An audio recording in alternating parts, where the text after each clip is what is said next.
Some people may say, how do you make coffee and breakfast if you can't see that well? But I'm gonna show you. So first things first is grinding of the beans. What kind of grinder do you have? I have the Krups grinder, and the thing about grinders is you have to figure out, how do you want your beans? Do you want them fine like a guy or a woman at the beach? Or do you want them coarse and tough and rough?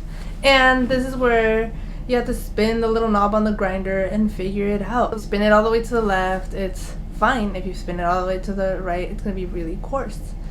But I like to give it about 9 little, they're like clicks from left to right, or 8 depending on how coarse I want my beans. And then I will get the beans from Starbucks, the little coffee beans, and then grind them up and put them in there. So right now I know I should put Braille on the amount of cups that I should put in my grinder, because it has 1 through 12, and right now I have it, I think, at 4. So I grab the beans from the bag and I scoop them into the grinder, and I couldn't do this because I didn't have nowhere to put my camera or phone or whatever. So I skipped that part, and then I just press the grind button, which is in the middle of the Krups grinder, and you just press it down and leave it, and it'll grind the whole beans. And the cool thing about this grinder is just like it stops when it needs to stop on the right amount of beans. And I'm not sponsored, I'm just saying it's a really cool grinder. After that is all done, I grab the grinded beans and I put them in the coffee pot. Then you move on to the coffee pot and you figure, okay, what kind of coffee pot do you have? I have the Ninja coffee pot, and I have to memorize all the buttons, and they're all tactile, so I know what is what. So on the bottom right, you start with the on and off button, and then a little on the left is the self-clean button. I haven't used that yet because it's kind of new.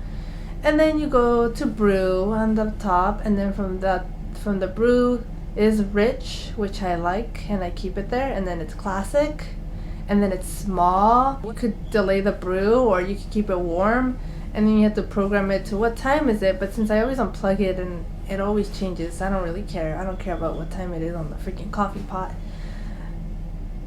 And then I press a button and it brews. And then after it brews, and you're like, oh, just shut up and tell me how you do it. Okay, so once I do that, I grab the cups and then I put the little spout on the edge of the cup, and it like kind of like hugs the cup, and you can feel it on the other side. Some people are like, oh my god, you're gonna pour and it's gonna fall. No, but if you focus and you feel the spout and you feel the cup, you'll know. And then you listen for the pour. So what I do is I listen to how much I'm pouring, and you can hear it. And once I think it's the right amount, I stop. And then I do it to the next cup. And then I put the creamer, and here it is, the creamer, the French vanilla or whatever. And you put the creamer in, I count to 5. 1, 2, 3, 4, 5.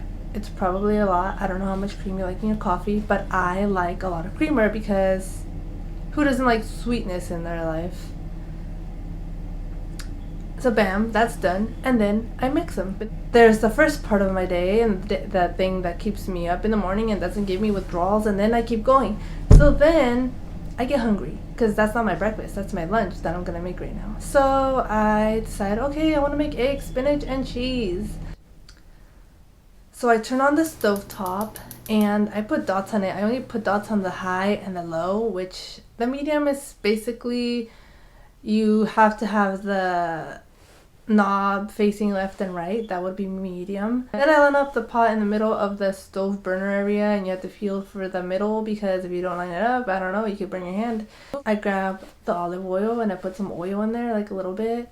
And if you don't like to touch the oil, that's a problem, because some people say, oh, do it with a napkin. I wash my hands, so it doesn't matter. So I put my hand in there and I move the oil around the pot with my hand in circles until I feel like, okay, it's covered. But not too much oil, because then it's going to be all oily and your eggs going to taste kind of gross, and you don't want all that oil in your body. So I was trying to record a video, but I forgot to record a video. So no, there's no egg cracking up in here. So I usually crack them against the bowl that I have.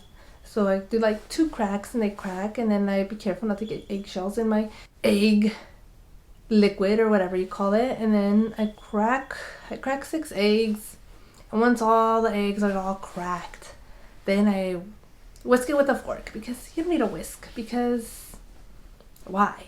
So I grab the fork and I put it with the fork facing up.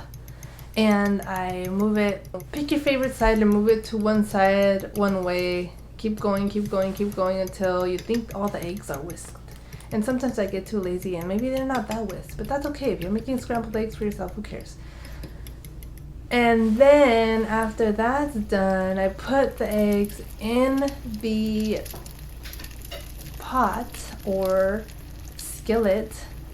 Once the oil, you could hear it sizzle, and then it's sizzling, and now you have to think about, how do you like your eggs? Do you like them runny and liquidy, or do you like them really cooked and burnt? I don't. I like them to be like kind of spongy, not too dry. But I guess it's everyone's preference. So once that is done, well, before it's done, I grab some cheese, pepper jack, if you like pepper jack, and I put them in there. And let the cheese melt, move the eggs around so they won't get stuck. Right now I'm using a wooden spoon because I don't know where the hell the freaking spatula is. So I'm moving the eggs.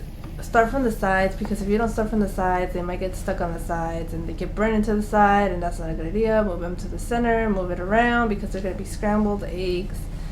And once the eggs are all moved around and the cheese is all melted, then I could put on my spinach. Something about spinach is that I don't like it too cooked because I feel like it cooks out the nutrients. So what I like to do is put it like towards the end so it gets a little warm, and that's about it. And voila, that part is done. And now for the tortillas part. Okay, so I don't have a comal, so I use a pot because I need to find a good comal. If you know where I can find a good comal for my tortillas, let me know. But I have to wait until that other pot is heated up, or the skillet, and I grab a tortilla and I put it in the skillet once it's hot, and I move it a little bit around in circles so I can feel if it's hot or not. And once I feel the tortilla kind of blowing up, like it's kind of puffing up, I'm going to flip it to the other side with my hand. I grab it in the middle and I flip it to the other side. And then I'm able to feel the other side if it's kind of burnt. Or I don't like my tortillas that burnt. And it feels warm or hot, and if the other side's blowing up, then I take it out and do it again with the other tortilla. And I don't want to show this old tortilla thing because I want to do 4 tortillas and I feel like that's boring. So after the tortillas are done and all this eggs and spinach and whatnot, I put them on the plate. Look, here they are on the plate. They're not as beautiful as you may say, like, oh my god, it looks like aesthetically beautiful to the eyes. Who cares? They're gonna eat them. But this is not a video like for people that to look at your food. It's more to eat your food and to teach other blind people, like, this is how you can make your eggs. This is how you put your spinach and cheese. And not be afraid of the stovetop, because yeah, the stovetop is scary. Yeah, it could cause a fire, but just be careful. If you start on medium heat, you'll be fine. The flame doesn't go up that high, and I think everyone can do it. It's just the fear of, burning yourself, catching something on fire, which a lot of things can always happen in life, and you just have to take that risk. Like, do you always want to eat microwaved food? I mean, I love microwave food from Trader Joe's and all that, but sometimes I get tired of it. Don't you get tired of it? And there's nothing wrong with it if you like to make fast food, microwave food. I mean, I love the oven. Like, the oven's my friend, and if I could do everything in the oven, I would do it in the oven. But I mean, I'm just saying, you do you. I don't know. I feel like you get more nutrients on the stovetop. I don't know, depending on how much oil you use. But enough about my ranting about how you should cook your food, because honestly, we all have our own ways. But my food is plated, my food is done, and now I can eat it. Honestly, if I did miss some steps, I know I could have missed some things. I will address them later. But this was simple. This was just eggs, cheese, and spinach. I didn't want to go like big on the meal because I'm trying to figure out how to do this whole vlogging stuff, and I kind of forget, and I'm all over the place, and it was just me. But maybe next time I'll be like, hey, help me vlog, because I'm kind of lost. But if you enjoyed this video, please give it a like. I might do more. And comment on it. What else do you want me to make? Do you want me to bake? I love baking. So let me know if you want me to bake some banana bread cookies or whatever. I know everyone would enjoy it. My roommate probably would enjoy eating the food that I make. But you let me know.